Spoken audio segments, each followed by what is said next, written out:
আর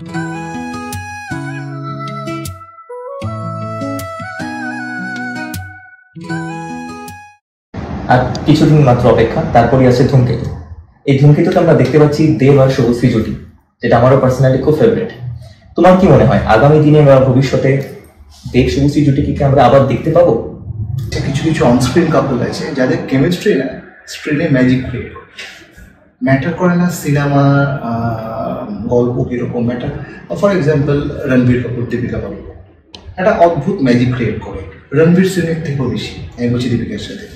বা আমি আগে যদি দেখি অমিতাভ রেখা ছিল, শাহরুখ কাজল ছিল, এবং সেটার কোনো না কারণ নেই। মানে অজয় দেবগন কাজলের থেকেও কিন্তু শাহরুখ কাজলকে আমরা পেয়ার হিসেবে বেশি দেখি।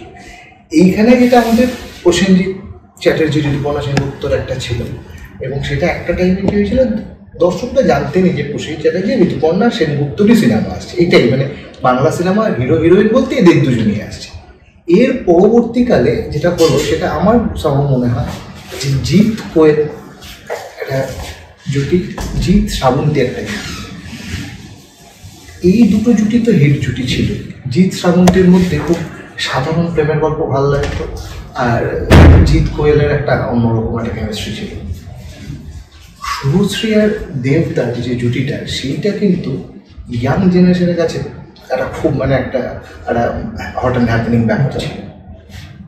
আর ধূমকেতুটা যে আটকে ছিল, ধূমকেতু কিন্তু আমি অনেক সিকোয়েন্স দেখা দিই, তার অফিসে বসে দেখতেই দেখি যে অনেক সিকোয়েন্স, সেটা যদিও রাশ ইয়েতে দেখানো।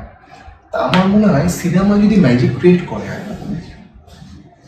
প্রডিউসার থেকে শুরু করে অ্যাক্টার অ্যাক্ট্রেস সবাই চাইবে আবার সেই জিনিসটা করতে। কারণ এখন তারা অনেক ম্যাচিওর, ঠিক আছে, তাদের পার্সোনাল কী প্রবলেম হয়েছে তারা আজকের ডেটে সেগুলো সবই সর্ট আউট হয়ে গেছে বলে আজকের ডেটে তারা দুজন দুরকমভাবে কাজ করছে, এবং দুজনের জায়গায় মানে সমানভাবে সাকসেসফুল। তো আমার মনে হয় এই জুটিটা, এই সিনেমাটা যদি ওয়ার্ক করে যায়, এবং যেটা 99% চান্সেস ওয়ার্ক করা, আমার মনে হয় এই জুটি আবার ফিরবে। এবং তখন হয়তো আমরা অনেক ম্যাচিওর লাভ স্টোরি দেখতে পারবো।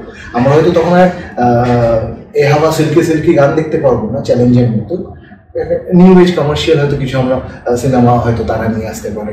এবং তখন আমার মনে হয় অডিয়েন্সের সাথে প্রডিউসারের সাথে তারাও বুঝবে যে এটা বাংলা সিনেমার জন্য হয়তো একটা ভালো স্টেপ নেওয়া, যে আবার সেই পুরোনো নস্টালজিয়া ক্রিয়েট করা, এবং যে দর্শকটা হয়তো এদেরকে পছন্দ করতো এখন আর সিনেমা দেখে না, এদের জন্য হয়তো সেই দর্শকটা আবার সিঙ্গেল স্ক্রিন হোক বা মাল্টিপ্লেক্সে ফিরে আসবে।